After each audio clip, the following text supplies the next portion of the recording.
Olá, meus alunos, bem-vindo a mais uma aula de física. Eu sou a professora Ana Lídia e a gente vai falar hoje sobre indução magnética. E é uma matéria tranquila, por mais que você veja Ana Lídia indução, fala de fluxo, fluxo fala de uma unidade chamada Weber. Eu tenho nome, eu já não gosto desse nome, fica tranquilo, porque é suave, sussa.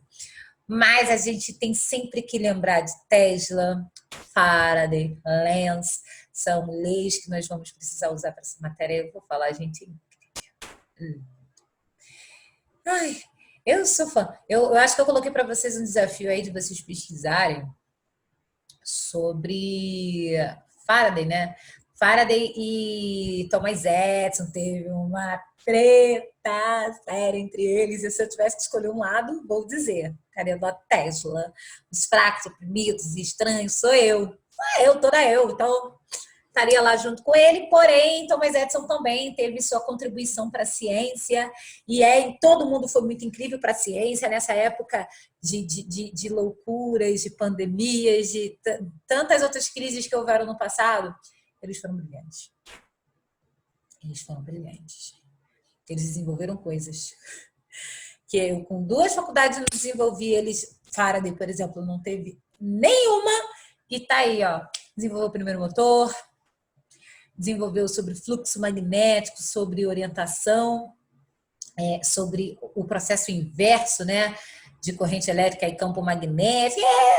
Uma loucura. Thomas Edison também teve essa contribuição, mas a gente nem vai falar de Thomas Edison hoje, a gente vai falar mais de Faraday, de Lenz e Tesla, que é o pai aí da nosso magnetismo, como Ørsted, como outras pessoas brilhantes que desenvolveram o poder do magnetismo. E o legal de falar dessa matéria é que ela ainda é atual. Vocês vão ver, eu vou compartilhar com vocês aqui, eu vou fazer umas perguntas para vocês pesquisarem depois, vocês vão ver como essa matéria, como o magnetismo, como o imã é importante no nosso dia a dia, gente.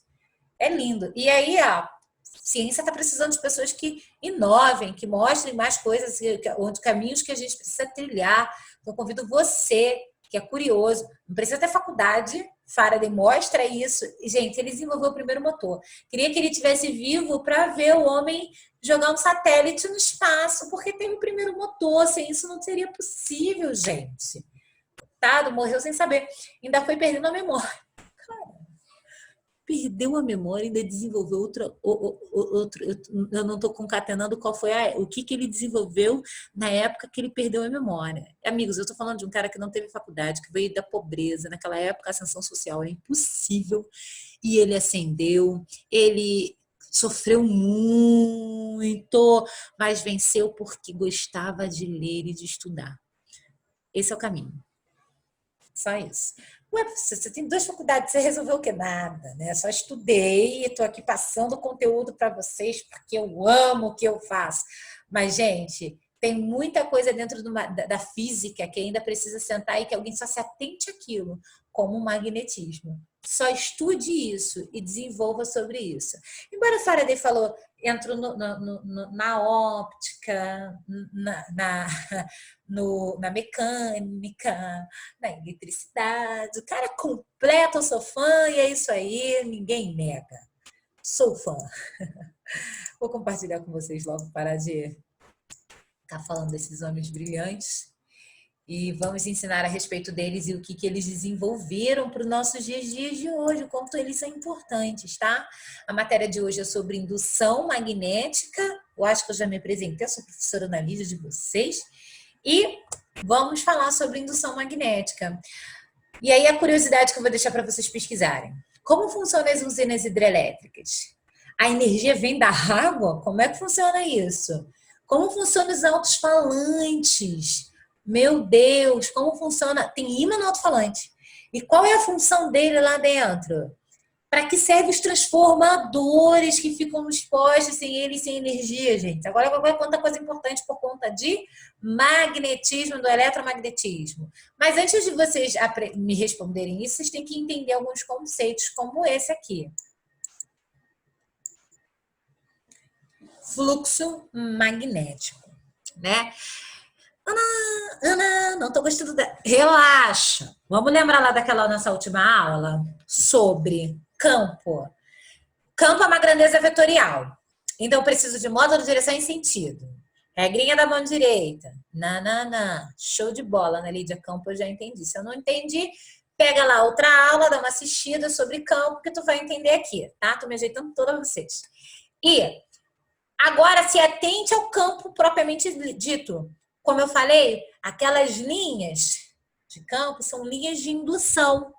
E aí, galera, essas linhas de indução magnética, que aqui estão representadas pelas setinhas azuis, vão estar passando numa determinada área, essa área verde aqui. Tanto faz essa área redonda, quadrada, losango, trapézio, eu preciso só saber a área. O formato eu preciso para saber qual a área que esse campo vai estar passando. Então, eu preciso da área e preciso saber quanto de campo magnético está passando nessa área. O que é o fluxo? É a quantidade de campo que vai passar por essa área aí que eu delimitei. Ele está passando numa área. Neste caso aí, a área do quadrado, vamos supor, ok?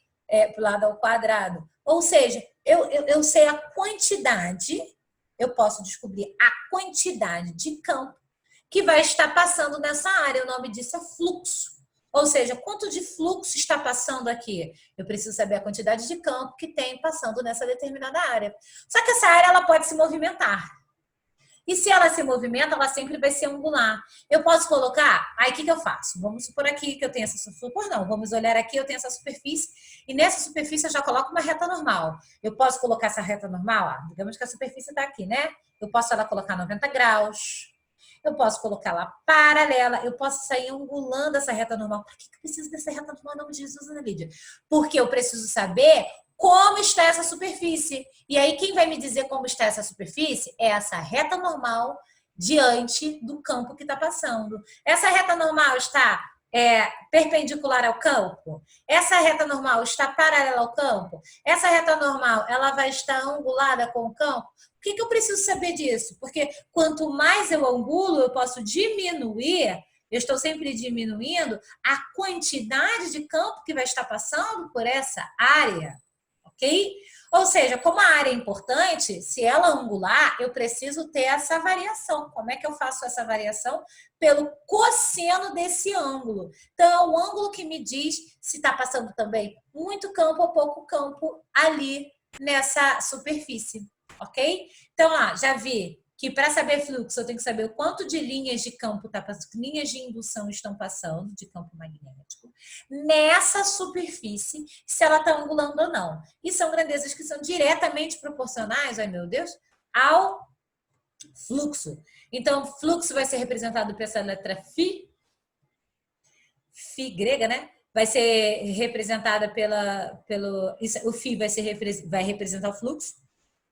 Para saber o fluxo, eu tenho que saber as linhas, quanto de linha de campo. Lá, pega lá as fórmulas de campo. Vou precisar. Campo, a área que está passando essa quantidade de campo e o cosseno, para saber o quanto ele está angulando, se está perpendicular, se está perpendicular em relação à reta normal, quanto ele está variando, o quanto de ângulo ele está variando. Ou seja, tranquilo, o campo, a área e o cosseno do ângulo em relação à reta normal. Sempre em relação à reta normal. Então, eu pulso sempre uma reta normal aqui em relação à superfície para saber o quanto essa reta normal está variando com as linhas de campo. Ok. Isto normalmente me dá o cosseno desse ângulo, mas é só para a gente se atentar que nesse caso o ângulo me diz o quanto de linha está entrando ou não. Eu vou mostrar aqui mais futuramente. Mas antes de falar sobre quanto está variando ou não em relação ao ângulo, vamos falar sobre a unidade. Qual vai ser a unidade do fluxo magnético? Cara, lá no fluxo a gente usa B, Tesla, o amor de minha vida. Tesla. E metro e área é metro quadrado no sistema internacional. Tesla vezes metro quadrado vai me dar uma nova unidade chamada Weber. Então, no sistema internacional de medidas, fluxo vai ter uma unidade chamada Weber, WB, tá? Então, aí eu já posso até brincar. Se um WV, né, um Weber é igual a 1 Tesla vezes metro quadrado. É só tu olhar aqui, ó. B Tesla. Área, metro quadrado. Então, Tesla vezes metro quadrado vai ser a unidade de fluxo. E o cosseno, Ana Lídia, é um ângulo, né, gente? É um número, então nem entra aqui.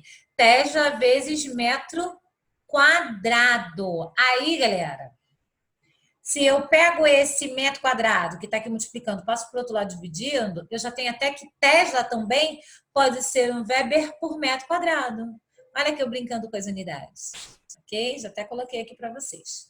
Se atentem a isso. Aí eu coloquei aqui. Podemos variar o fluxo magnético de várias maneiras, variando a intensidade do campo. Sim.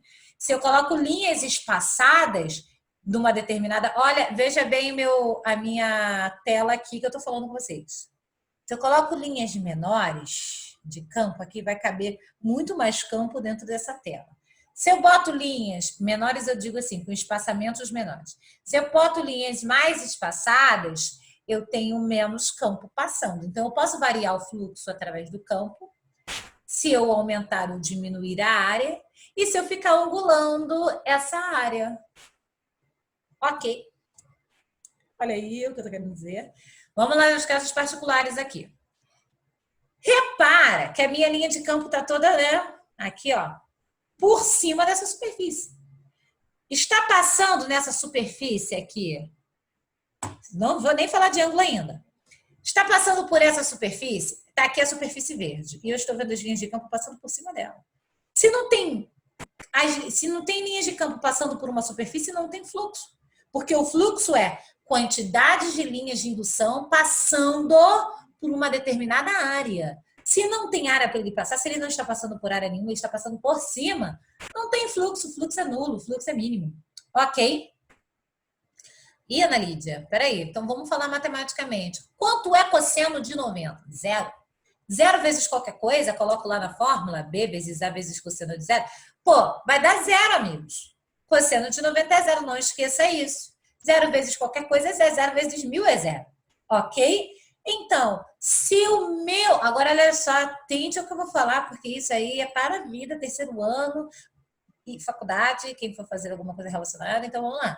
Se a minha normal, ela está perpendicular, neste caso aqui, perpendicular às linhas de campo, se ela faz um ângulo de 90 graus, isso neste caso não, então se a linha normal fizer um ângulo de 90 graus com as linhas de campo, amigos, eu não vou ter fluxo nenhum, o fluxo vai ser nulo.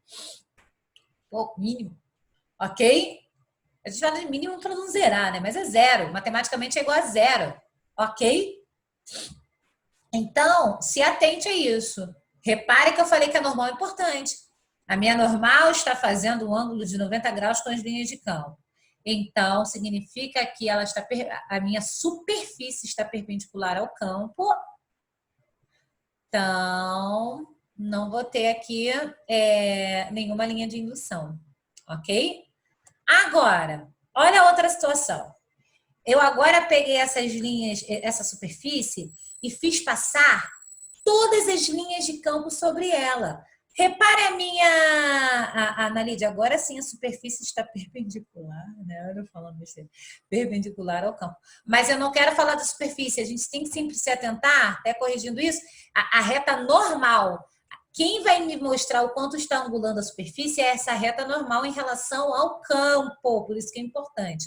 Se a reta, então, retificando. Retificando, né? Retificando.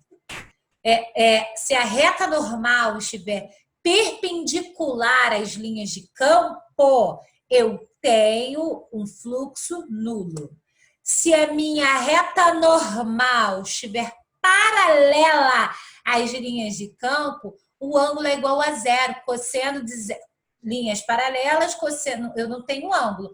Cosseno de zero é 1. Então, eu vou ter o fluxo máximo ali de linhas de campo passando por essa superfície. Mas eu nem precisava do ângulo, era só olhar a superfície, se eu pudesse ver a superfície. Aqui, ó, todas as linhas de campo passando sobre ela. Então, eu tenho aí o fluxo total dessas linhas de campo passando por essa superfície. Então, eu tenho fluxo máximo, que a gente chama de fluxo máximo. Então, se atentem. A superfície é importante pela área, mas para eu determinar a angulação, eu preciso da normal, da minha reta normal em relação às linhas de campo. campo, falando bem devagar para ver se vocês guardam no coração. Então é isso, galera. Não esqueça que cosseno de zero é 1. E aí eu tenho fluxo máximo toda vez que as minhas linhas de campo estiver paralela à normal da minha superfície. Ok, galera? Cuidado para não trocar, que às vezes a gente troca, mas cuidado. Ah, Ana Lídia, então observa se está aparecendo a superfície. Então, se você não quer olhar para o ângulo, observa a superfície. Se eu pego essa superfície aqui e começo a angular ela, eu já diminuo as linhas de campo que está passando sobre ela. Então, eu já diminuo o fluxo. Ok? Como é importante? Então, mais do que a área, se ligue na angulação que essa área está fazendo. E para me ligar nessa angulação, preciso da reta normal em relação ao campo magnético. Campo magnético.